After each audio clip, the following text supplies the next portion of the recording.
Je voudrais d'abord remercier les organisateurs de cette université d'été de me donner la possibilité de prendre la parole devant vous sur un sujet que j'aime bien, ça, il n'y a aucun doute.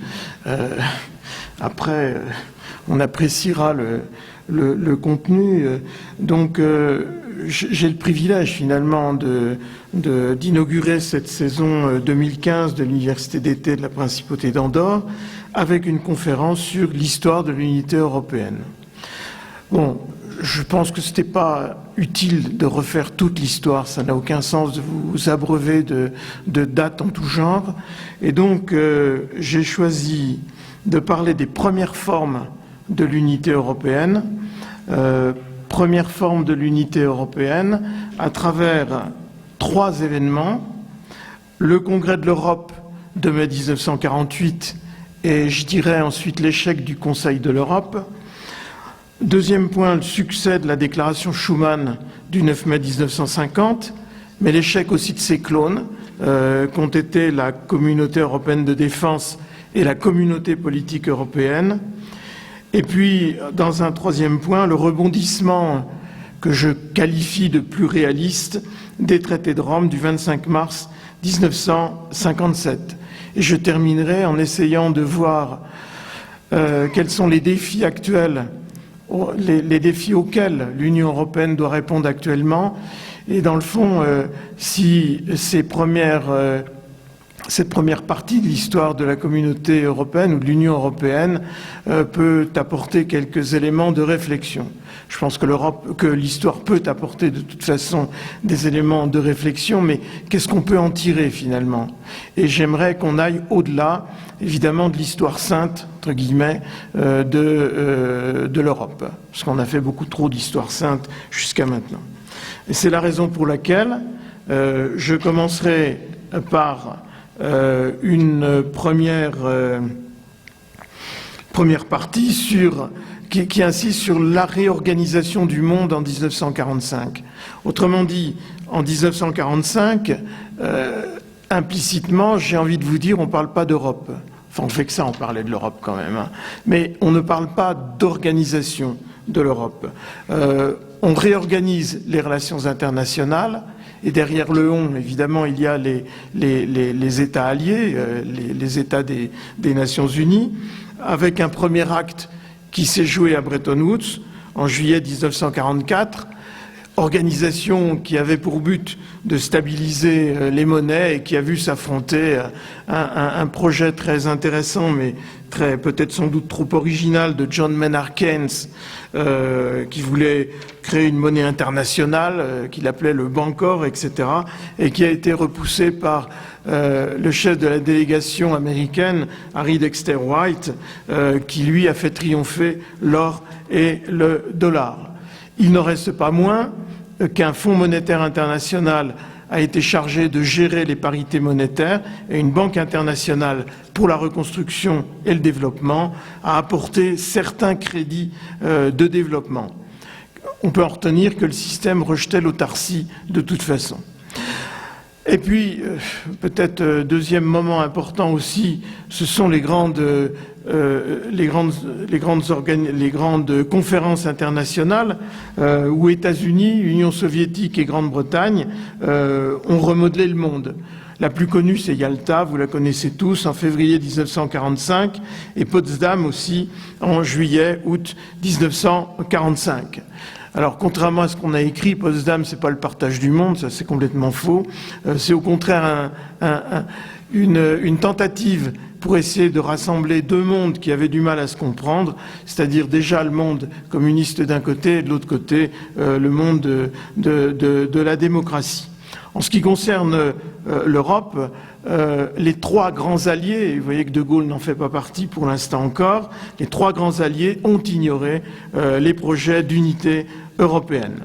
À titre d'exemple, vous ne savez pas que Jean Monnet, par exemple, dès 1945, avait pensé à organiser une sorte de pilotage supranational du charbon européen. Il a échoué. Et en 1945, et on a aussi échoué à réorganiser d'une manière créer des organisations internationales autonomes des vallées du Rhin, de l'Elbe, du Danube et de l'Oder. Tout simplement parce qu'aucun des grands alliés n'était d'accord sur l'idée d'une unité européenne. Alors, les États-Unis étaient quand même plutôt favorables, mais l'URSS sûrement pas. Si bien qu'en 1947, au bout de 2 ans de paix, c'est quand même un sentiment d'échec qui a saisi les peuples européens, puisque le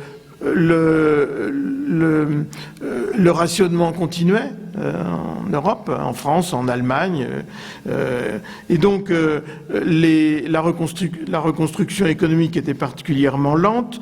D'une certaine manière, en 1947, en plus c'est couplé à un hiver extrêmement froid, et bien finalement, on pense que l'Europe va aller au chaos. Si bien que la méfiance, la peur s'est installée entre soviétiques et occidentaux. La gestion quadripartite de l'Allemagne a échoué aussi à ce moment-là. Les Russes, mécontents de la réforme monétaire occidentale, ont organisé le blocus de Berlin de juin 1948 à mai 1949, et 2 États allemands sont nés, la RFA d'un côté et la RDA de l'autre. Autrement dit, la peur a remplacé la raison. L'endiguement militaire occidental a pris la forme du pacte atlantique d'avril 1949, et vous savez que la réunification allemande ne s'est produite que dans ces années bénies 1990 et suivantes. Qu'est-ce qu'on observe? On observe que les États-Unis et l'Union soviétique émergent en tant que très grandes puissances, et elles ont effacé l'Europe. On peut dire d'une certaine manière que l'Europe de Briand, par exemple, a complètement disparu. Les puissances européennes, essentiellement la France et la Grande-Bretagne, avant la Seconde Guerre mondiale, n'ont pas retrouvé leur puissance ni leur influence. Alors, exit l'unité européenne, on en parle, on n'en parle pas. Alors tout de même, on va en parler, rassurez-vous, sinon on ne serait pas là de toute façon. En 1948, oui, c'est quand même ce qu'on peut appeler l'année de l'Europe. Alors, c'est une année qui a été faste pour l'unité européenne, mais essayons de ne pas évidemment tout confondre. Ne pas tout confondre parce que ce n'est pas forcément l'Europe que nous connaissons actuellement, mais il y a déjà de l'Europe. En effet, issue de la Seconde Guerre mondiale, issue en particulier des résistances européennes, que ce soit les résistances à l'intérieur des différents pays, y compris la résistance allemande, enfin, un petit peu de résistance allemande. Disons qu'un certain nombre de gens ont pensé l'unité européenne pour l'après-guerre, pendant la guerre. Donc c'est ce que j'appelle le travail de réflexion des résistances européennes. Un certain nombre d'États aussi. Par exemple, la Pologne de Sikorski, dont le gouvernement est réfugié à Londres, pense aussi l'avenir de l'Europe en proposant par exemple une fédération régionale pour le Danube, pour les Balkans, et puis il y a même aussi une proposition de fédération de l'Ouest européen. Ça va peut-être vous étonner que je vous dise ça, mais ça vient du général de Gaulle. Enfin, plus exactement, ça vient du gouvernement provisoire d'Alger. Derrière, il y a Monnet, il y a René Mayer, il y en a bien d'autres encore, mais de Gaulle reprend ça à son terme, il reprend ça à sa charge en avril 1944. Donc, oui, il y a des projets d'unité européenne, mais, comme je l'ai dit tout à l'heure, ces projets sont complètement occultés par ces grandes conférences internationales dont j'ai parlé tout à l'heure. Toutefois, il me semble qu'on peut quand même parler du printemps de l'Europe. Printemps de l'Europe, et le mot printemps de l'Europe, je l'emploie à dessein parce qu'il a été donné par un certain nombre de gens, dont un grand journaliste qui vit encore, qui s'appelle Jean-Pierre Gouzy, mais aussi par Léon Blum dans le populaire. Donc le printemps de l'Europe, pourquoi? Parce que Churchill avait demandé aux Européens de s'unir, et il a fait cette grande déclaration à Zurich en septembre 1946. Il a appelé les Européens à constituer un Conseil de l'Europe.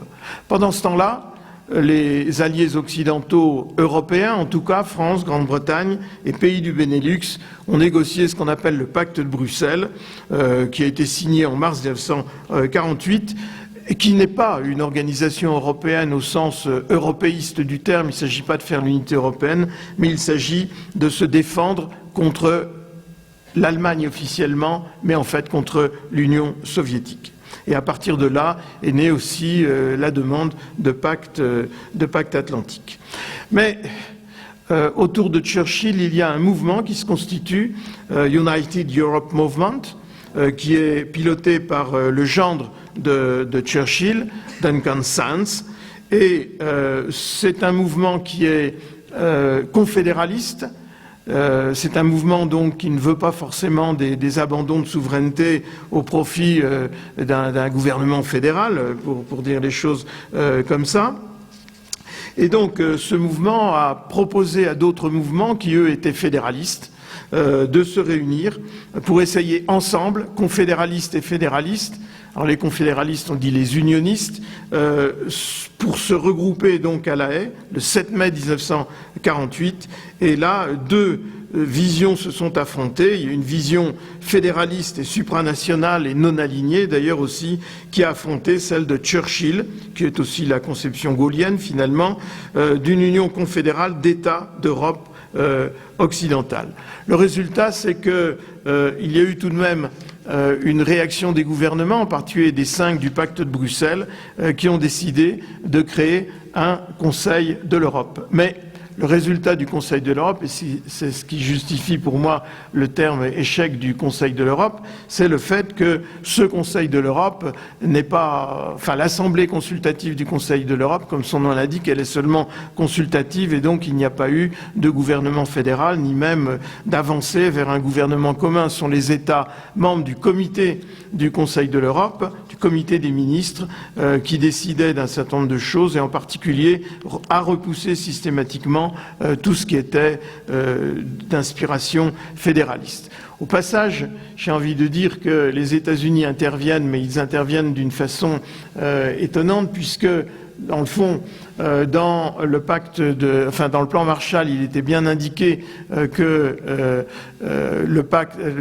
l'aide américaine ne serait donnée qu'à des États unis, enfin qu'à une Europe unie. Et en fait, les États-Unis ne sont pas capables véritablement d'imposer la création d'une unité européenne. Et ça, j'avoue que c'est un certain... Enfin, il y a un certain mystère, parce que, dans le fond, ils avaient le pouvoir de le faire. Un certain nombre de démocrates ou de républicains, d'ailleurs, au Sénat américain, étaient complètement décidés à faire les États-Unis d'Europe, mais finalement, ça ne marche pas, et peut-être aussi parce que les États-Unis ne voulaient pas importuner non plus la Grande-Bretagne, ni la France, mais enfin surtout la Grande-Bretagne. Donc en 1948, oui, un grand espoir d'unité européenne, mais qui s'effondre assez rapidement par l'échec du Conseil de l'Europe. Je crois qu'on a oublié de dire aussi qu'une partie de l'intelligentsia européenne était opposée à l'Europe. J'ai retrouvé par exemple des déclarations de Jean-Paul Sartre, de Maria Antonietta Macchiocchi, d'Edgar Morin même, qui a viré à l'Europe, mais enfin à l'époque il était communiste encore, des déclarations de Frantz Fanon ou d'Aragon qui écrivent que l'Europe c'est l'impérialisme, le colonialisme et le racisme, et pire peut-être pour un intellectuel, la vieillesse de l'esprit. Alors, donc, nous avons, en ce qui concerne l'unité européenne, 1948-1949, c'est un échec. C'est la raison pour laquelle, lorsqu'on aborde un autre moment de cette histoire, c'est la déclaration Schuman du 9 mai 1950. Et c'est là où on peut faire beaucoup de contresens et aussi valoriser peut-être un peu trop cette déclaration. Non pas qu'elle ne soit pas importante, cette déclaration, elle est importante tout simplement parce qu'elle a réussi. Elle a réussi. Et qu'est-ce qu'elle proposait, cette déclaration? Elle proposait une haute autorité du charbon et de l'acier. Alors vous me direz, le charbon et l'acier, oui, on connaît, mais c'est pas excitant. Ben si, à l'époque, ça l'était. Parce que le charbon et l'acier, à l'époque, c'était les industries lourdes, et ces industries lourdes étaient au cœur, finalement, de la reconstruction. Je sais pas, moi, c'est comme si maintenant on proposait de réunir sous une autorité internationale la fabrication des logiciels en tout genre, enfin bref, et non pas laisser ça à M. Google ou d'autres. Là, c'est une haute autorité. Et l'idée, c'est de rendre cette haute autorité indépendante des pays membres de cette union. Alors, on a créé donc une CECA, une communauté européenne du charbon et de l'acier, qui a été présidée par Jean Monnet, qui disposait d'un certain nombre de pouvoirs que les États avaient abandonnés à cette haute autorité.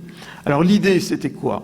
L'idée, c'était tout simplement d'empêcher la guerre de recommencer entre essentiellement la France et l'Allemagne par le contrôle des industries sidérurgiques. En tout cas, s'il y avait eu une préparation militaire du type de celle que l'Europe avait connue en 1934-35 avec Hitler, on l'aurait vu tout de suite et on aurait pu réagir immédiatement. Le projet Schuman, c'est un projet aussi de paix. Alors en général, on commence par dire ça, la paix, oui, c'est vrai, c'est la paix. C'est la paix en Europe, c'est la paix entre les Français et les Allemands essentiellement, mais enfin entre tout le monde aussi, évidemment. Mais c'est aussi parce que c'est une opération. Alors là, je vais aller évidemment, peut-être, je ne veux pas détruire un bel idéal, parce que c'est un bel idéal, évidemment, mais c'est un projet qui a réussi parce que Monnet et Schuman ont agi en secret, un peu comme des commandos, si vous voulez. Ils ont réussi à imposer ça à leurs gouvernements respectifs, enfin au gouvernement français, essentiellement. Et puis, quand on est historien, on se demande s'il n'y a pas quand même encore autre chose derrière. Ben moi, j'ai envie de dire que le projet Schuman, c'est un projet qui rend service aussi aux industriels et aux sidérurgistes. Parce que ça crée la paix entre eux aussi. Il n'y a plus de guerre des prix, puisque c'est une haute autorité qui décide de tout. Donc, d'une certaine manière, ce n'est pas un projet pleinement libéral. C'est un projet où il y a une autorité qui prend des décisions pour un secteur économique, le charbon et l'acier, mais qui crée un marché, commun du charbon et de l'acier. Mais ce n'est pas le libéralisme au sens traditionnel où on l'entend. Alors, la question est un peu de savoir si le traité de Paris, qui a été créé, donc qui a été signé en avril 1951 entre l'Allemagne, la France, l'Italie, la Belgique, les Pays-Bas et le Luxembourg, c'est l'avenir de l'unité européenne. Est-ce qu'à partir de là, on se dit, voilà, c'est le chemin qu'il faut suivre? Eh bien non. Il faut aussi se rendre bien compte que le plan Schuman a été une grande idée, mais que ses clones ont échoué. Ces clones ont échoué, en effet, en particulier le clone de haute autorité pour la défense. La question de la défense, un projet d'armée européenne, donc c'est un projet intéressant, important.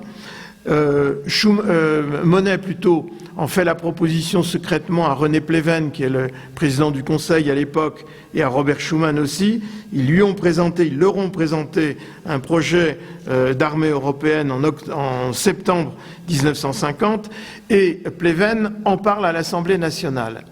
C'est très bien qu'il en parle à l'Assemblée nationale. C'est la démocratie. Alors que la CECA, elle n'a pas été présentée à l'Assemblée nationale immédiatement. Enfin, le projet de haute autorité au départ. Et ce projet a suscité immédiatement des réactions violentes. Des réactions violentes en France, mais aussi en Allemagne. Les Allemands, parce que les Allemands n'avaient pas envie d'être réarmés à Hannover, n'avaient pas envie. Il y a le souvenir de la guerre et d'Hitler, évidemment. Et puis du côté français, le problème, c'est le problème tout simplement de la perte de l'indépendance. Si vous mettez une armée européenne, l'armée française, elle en fera partie, mais elle sera plus autonome. Dans quelle mesure les gouvernements français pourront-ils mener une politique étrangère? Parce qu'en fait, ça revient à ça. Alors de plus, les Italiens ont ont pris en quelque sorte les devants et ils ont proposé de créer une communauté politique européenne. C'est-à-dire qu'ils voulaient une constitution européenne qui établisse un gouvernement véritablement fédéral. On en a discuté et les États ont arrêté les frais en 1953, mais si vous voulez, on est dans une ambiance où le succès du plan Schuman amène à envisager d'autres communautés restreintes. Ceci dit, quand on y réfléchit, la communauté européenne de défense, c'est quand même, ça va bien au-delà, évidemment, d'une communauté européenne du charbon et de l'acier. Communauté européenne de défense, comme je viens de le dire, ça met en cause les intérêts fondamentaux d'un État. Eh bien, il me semble que la France, même si elle était à l'origine de cette armée européenne, a manifesté assez rapidement son opposition. Et quand je dis la France, c'est-à-dire des secteurs importants de l'opinion, et on l'a bien vu au moment du vote de la CED, puisqu'il fallait ratifier le traité de CED, et le 30 août 1954, l'Assemblée nationale française, par une manœuvre dilatoire d'ailleurs des antisédistes, a décidé de ne pas statuer sur le traité. Ça aussi, ça fait assez fort. Vous mettez un traité, vous le signez, il était signé en 1952, mais finalement l'Assemblée nationale décide que non, il n'y a pas lieu à statuer. Donc ça veut dire que tout ce qui a été fait pendant 4 ans auparavant n'a aucune importance. Il n'en reste pas moins que l'exigence du réarmement allemand était là, parce qu'on est en guerre froide, et donc on intègre finalement les Allemands et leur future armée allemande aussi dans une union de l'Europe occidentale qui a été signée, donc qui a été organisée en octobre 1954. Ce que les Français ne voulaient pas, les antisédistes ne voulaient pas, c'était des Allemands en uniforme. Ben, ils les auront eu quand même, les Allemands en uniforme. Alors moi, je vous dis que, enfin, je crois, enfin, c'est ma conclusion d'historien, que l'échec de la CED et de la CPE, de la Communauté politique européenne, n'était pas un accident comme ça dans le chemin mythique de la construction européenne. En fait, quand on regarde comment les choses se sont faites, ben, il me semble qu'il n'y a pas eu beaucoup de débats démocratiques, hein. Pas eu beaucoup de débats démocratiques. Il y en a eu un, évidemment, après, au moment où le traité devait être signé, mais avant, non. Si vous regardez comment le plan Schuman a été proposé, il n'est pas proposé à la suite d'une discussion démocratique. Fallait-il d'ailleurs la faire? Je ne veux pas prendre parti, mais j'observe. Et puis d'autre part, il s'explique aussi cet échec par la peur du réarmement allemand en France et par la peur tout simplement de l'Allemagne. Les antisédistes ont considéré que la CED menaçait l'existence même de la France. Autrement dit, la formule de l'intégration supranationale du plan Schuman ne s'est pas imposée par elle-même, par la vertu de l'idéal fédéraliste. Elle résulte finalement d'une conjonction d'intérêts satisfaits, de l'état des relations internationales du moment, donc il faut tenir compte de tout ça, de l'engagement de grandes personnalités aussi, mais pas seulement.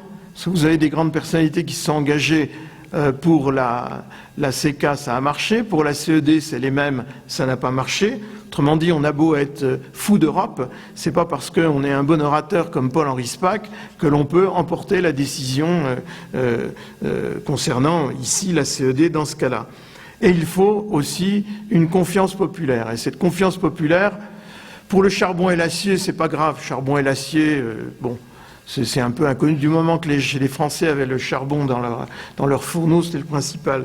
Mais autrement, le reste, la CED, c'est quand même autre chose. Il y a encore les colonies françaises, il y a des combats en Indochine, il y en a en Algérie où il va y en avoir. Donc l'exigence pour réussir finalement une intégration ou c'est de discuter les termes de l'unité avec les citoyens. Alors, est-ce que c'est fini l'aventure européenne? Non, sinon, encore une fois, on ne serait pas là. Alors, en effet, les traités de Rome représentent un certain équilibre et un certain dépassement. Un certain équilibre et un certain dépassement. C'est une extension communautaire qui est bien adaptée. Pourquoi elle est bien adaptée? Parce que Monnet, ça c'est Monnet, propose d'élargir le plan Schuman, disons la CK, à un autre secteur prometteur, hein, c'est-à-dire l'énergie atomique. Et les Français se font les porte-parole au sein des 6 d'un développement des énergies nucléaires, tout simplement parce qu'ils sont en bonne position. Il y a des usines atomiques, il y a le centre de recherche, etc. Donc ils sont un peu en avance par rapport aux 5 autres. Hein. Donc il pousse à une communauté de l'atome. Et puis, en même temps, Paul-Henri Spaak appuie parfaitement Monnet en l'occurrence, mais il a en vue lui aussi un autre secteur, les transports. Donc on se met plutôt d'accord sur l'idée d'une extension aux transports et à l'Euratom. Et puis il y a ce ministre des Finances ou du Commerce extérieur hollandais qui s'appelle Jan Willem Beyen. Dans les livres d'histoire, vous ne verrez pas souvent son nom. Moi, je le cite souvent parce que c'est lui qui a fait la proposition de projet de marché commun général. Un projet de marché commun général. Alors, pourquoi fait-il cette proposition ? C'est pas par esprit européen, je suis désolé, même si il est sûrement européen, Beyen, mais c'est tout simplement pour défendre les intérêts des Pays-Bas. Les Pays-Bas, une zone de transit entre l'Allemagne et le reste du monde, ils ont intérêt à un marché commun, au moins déjà avec l'Allemagne, et puis un peu avec la France. Autrement dit, voyez, vous avez une réunion donc, qui se tient à Messine pour relancer tout ça. On négocie un traité qui aboutit en mars 1957, mais ça marche parce qu'il y a des intérêts derrière et parce que les intérêts sont satisfaits. Donc j'ai un peu envie de dire que il faut rentrer un peu plus dans les détails pour comprendre pourquoi il y a un succès ou un échec des tentatives d'intégration européenne. Alors le système communautaire qui est mis en place est intéressant puisque on a une communauté économique européenne et un Euratom qui sont dotés chacune d'un système institutionnel original, moins supranational que la CECA, puisque le Conseil des ministres, dans le cadre de la CEE, prend les décisions finales, ce qui n'était pas le cas dans le cadre de la CECA.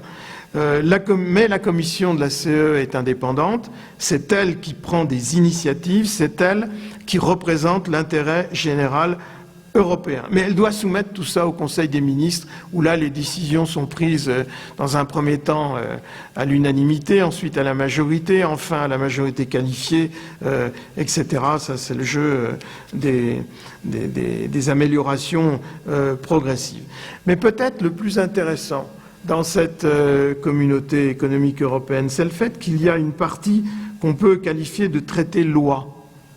Un traité-loi, c'est-à-dire un traité qui établit finalement précisément le marché commun, c'est-à-dire l'union douanière, et puis aussi tout ce qu'il y a autour de l'union douanière, ça vous connaissez, l'union douanière, qui prévoit aussi un tarif extérieur commun, très important, le tarif extérieur commun, donc c'est pas l'ouverture à tout vent du monde, du marché européen, ce qui permet de négocier un tarif douanier extérieur au GATT. Et pour un titre d'information, quand même, je crois qu'on peut en être fier, le taux de protection du tarif extérieur commun européen était de 6,9% en moyenne, et il était inférieur à tous les autres tarifs, y compris le tarif américain, à propos tarif européen aussi, à propos duquel les Américains faisaient beaucoup de reproches à l'Europe. Et puis, il comprend aussi une partie qu'on peut appeler un traité cadre, qui prévoit de rapprocher les politiques économiques des États membres. Donc, en un mot, le traité de CE, il est à double détente. Il y a un traité loi et une partie traité cadre, où on définit certains secteurs à développer, mais on ne les développe pas tout de suite. Alors, je pourrais rajouter quand même au traité loi qu'il y avait la PAC. Mais sauf que la PAC, elle n'a pas été négociée, c'est pas écrit dans le... Enfin, on a prévu la PAC, elle est prévue, mais on n'a pas défini évidemment ces modalités. Il faudra attendre 1960 essentiellement pour réaliser avec Schuman-Scholz la libre circulation des produits agricoles, etc., organiser les marchés par produit, mais aussi établir une préférence communautaire. On a l'air d'oublier que l'Union européenne, elle ne s'est pas constituée comme ça en ouvrant ses frontières. Oui, il y avait une protection. il y avait une protection, mais elle était négociée. Et donc, cette PAC, elle était extrêmement utile aux agriculteurs européens avec des problèmes, c'est-à-dire des excédents extrêmement coûteux qu'il a fallu évidemment faire disparaître. Autrement dit, la communauté européenne pouvait paraître à cause de la PAC comme une espèce de forteresse protectionniste. Moi je dis non, c'est pas une forteresse protectionniste. J'en ai donné un début de preuve, j'ai pas le temps maintenant de développer, mais avec l'histoire du tarif extérieur de la communauté. Mais cette forteresse protectionniste, c'est une vue de l'esprit de la part des Américains, et ça a permis à l'Europe de se développer, enfin au niveau de la PAC au moins, tandis qu'on faisait le marché commun et on allait au GATT pour abaisser les droits de douane et supprimer les contingents si c'était nécessaire. Autrement dit, le traité de CE, c'est pour ça que moi j'essaie de justifier le mot équilibre et dépassement, le traité de CE était souple et il a permis l'approfondissement de l'unité européenne, mais il a laissé aussi aux différents acteurs des États, entre autres, le soin de développer ou non ses potentialités. C'est un traité souple, oui, un traité de liberté, un traité qui offre des possibilités de développement si on le veut. Et on en revient finalement à l'idée suivante, qui a été émise tout à l'heure, je crois, par le président du gouvernement d'Andorre, si j'ai bien compris, c'est l'idée que tout ça, c'est quand même des actes politiques. C'est-à-dire qu'il y a une volonté derrière, une volonté d'homme, au bon sens du terme, politique, pas politicien, mais c'est l'idée de faire des choix, et en particulier ce choix de vivre ensemble. Pour terminer, on peut essayer de se rappeler, de voir un peu quel est le bilan et les questions que pose ce début de l'histoire, sur laquelle je me rends bien compte que je suis allé évidemment trop vite, mais il me semble que une idée de fond, si vous voulez, que je voudrais partager avec vous, c'est que il me semble que l'intégration européenne actuelle, enfin celle dont je parle, dont nous sommes issus, est une sorte d'adaptation au désordre de la guerre. C'est une adaptation. Il fallait trouver quelque chose. C'est une adaptation. Pourquoi ça s'est fait comme ça, c'est extrêmement difficile à expliquer, mais il me semble aussi, et là ça va nous rejoindre tout ce qu'on aime dans l'histoire de cette Europe, c'est qu'il y avait un outil disponible dans l'héritage culturel de l'Europe, c'est justement cette aspiration à l'unité et à la paix. Car malgré les guerres, il y a toujours présent, au moment de la chrétienté, et encore après, y compris avec l'Europe des Lumières, évidemment, ou même, tout compte fait, avec le système européen du traité de Vienne, une aspiration à l'unité et à la paix. Et je me demande si le continent européen n'est pas original à ce titre-là. Regardons ce qui se passe en Asie, justement, peut-être qu'on aura des réponses.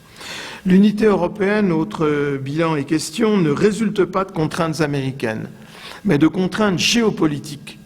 C'est après la catastrophe, où l'Europe a été complètement éjectée de la scène internationale. Troisième idée, l'unité satisfait des intérêts immédiats essentiels chez les fondateurs, des intérêts immédiats. Les constructions européennes qui ont fonctionné ont tenu compte des intérêts des peuples et des gouvernements. Alors, pour la CECA, est-ce que ça tient compte des intérêts des peuples? Bon, comme j'ai dit tout à l'heure, quand on avait son charbon dans sa cave pour se chauffer l'hiver, ça c'était un succès. Ça, en tout cas, c'est sûr que ça satisfait les intérêts des gouvernements. Les gouvernements, un peu contraints et forcés par la guerre, en sont amenés à se dire que tout compte fait, il fallait éviter de forger les armes d'une revanche. Celles qui ont échoué, la CED, la CPE et plus récemment le traité constitutionnel européen, ont porté, ou ont semblé porter, atteinte aux représentations identitaires des peuples. Les peuples ne se retrouvaient pas dans ce qui était proposé. Donc, l'unité européenne ne peut se faire qu'en tenant compte de la vie des peuples.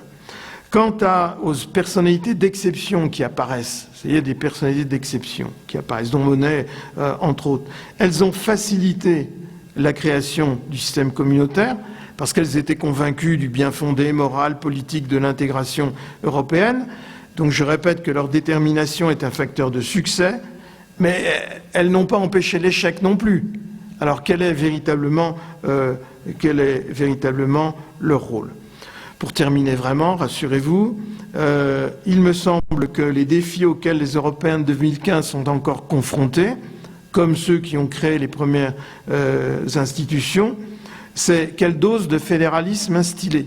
Quelle dose de fédéralisme? La notion du fédéralisme. Et vous avez cité, Monsieur le Président, tout à l'heure, la déclaration d'Emmanuel Macron, que je ne connaissais pas, là, qui vient d'être faite. C'est intéressant. Enfin, c'est une redite d'ailleurs des propositions qui avaient été faites avant. Mais on parle toujours du fédéralisme. Et le fédéralisme, ça fait peur. Ça fait peur parce que ça menace des intérêts qu'il faut peut-être bousculer, mais ça menace aussi une certaine représentation de soi, d'un système que l'on aime, le système social en particulier. Troisième défi à gérer, c'est celui de la complexité croissante des institutions européennes. Une Europe à 28, bientôt à 29, je pense, avec une eurozone à 19 imbriquée dans celle-ci, c'est extrêmement compliqué à gérer. On le voit bien, puisqu'il faut apparemment un régime spécial pour l'eurozone, d'après le ministre des Finances français. Quatrième défi en ces temps d'aujourd'hui, c'est plus important peut-être encore qu'à l'époque, c'est comment avoir une politique européenne de voisinage cohérente. Et si les frontières de l'Union ne sont pas définitivement arrêtées, qui peut, dans les 30 ans qui viennent, faire partie de l'Union ou pas? Il faut le dire. Alors pourquoi engage-t-on encore ou continue-t-on les négociations avec la Turquie, par exemple, alors que je ne pense pas qu'il y ait beaucoup d'Européens qui veuillent la Turquie dans l'Union actuellement, s'il n'était pas vrai il y a 5-6 ans. Bon, l'Ukraine, on a fait miroiter à l'Ukraine une adhésion, justement si elle signait un traité, un accord économique, un traité d'association. Il faut quand même préciser quelles sont les frontières de l'Union. Il faudrait peut-être prendre une décision. Sinon, on va encore hésiter. Il y a des pays qui vont se sentir rejetés, qui comprendront pas pourquoi ils ne font pas partie de l'Union. Et puis, dernier point, qui est au cœur de la CED, c'est comment assurer la sécurité de l'Union et son influence. Cette question-là, elle n'est pas réglée. Ce n'est pas Madame Mogherini qui représente véritablement l'influence européenne dans le monde. Pas même Madame Ashton précédemment. Autrement dit, là, il y a une faiblesse à lever et donc une CED doit être envisagée. Et ma phrase de conclusion, ça sera celle-ci. Vous savez, des fois, on est sur son ordinateur, on essaye de trouver les mots les plus justes. Difficile à bien vous rendre après, d'ailleurs, je m'en rends bien compte. Mais finalement, je me suis posé la question, pourquoi l'unité européenne? C'est pas une évidence. Pourquoi l'unité européenne? Et bon, la réponse, évidemment, on réfléchit, on se donne des raisons. J'ai tout à l'heure cité l'intérêt des uns et des autres, l'engagement, l'enthousiasme, etc. Ou la chance, tout simplement, le hasard, d'une certaine manière. Alors moi, j'ai trouvé quelque chose, je trouve que l'unité européenne, c'est l'expression d'une sorte d'élan vital qui a saisi l'Europe occidentale après la guerre et qui lui a permis d'affronter le déclin historique des nations européennes et aussi de se préparer aux défis du monde actuel. Un élan vital. Vous me direz, ça n'explique rien. Eh bien oui, je suis bien d'accord avec vous, mais ça nous fait peut-être réfléchir un peu. Merci de votre attention.